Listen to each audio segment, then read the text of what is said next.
গাজায় প্রতি ২০ মিনিটে একটি করে শিশু হত্যা করছে ইসরায়েল। শুক্রবার এক্সপোস্টে সেই হিসাবই দিল জাতিসংঘের শিশু অধিকার সংস্থা।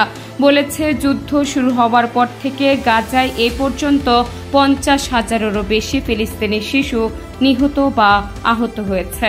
গড়ে প্রতি ২০ মিনিটে একটি শিশু, একটি শৈশবের ধ্বংস, মূলত একটি জীবনেরই ধ্বংস।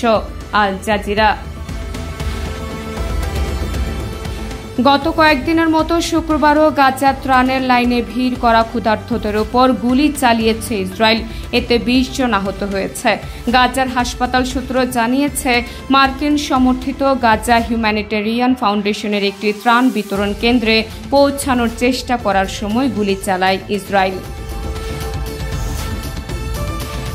জাতিসংঘের ফিলিস্তিনি শরণার্থী সংস্থা জানিয়েছে, আমাদের কাছে আগামী ১ মাসের জন্য ২ লাখেরও বেশি মানুষের জন্য পর্যাপ্ত সরবরাহ রয়েছে। ময়দা, খাবারের পার্সেল, স্বাস্থ্যকর সরঞ্জাম, কম্বল এবং চিকিৎসা সামগ্রী সরবরাহের জন্য প্রস্তুত।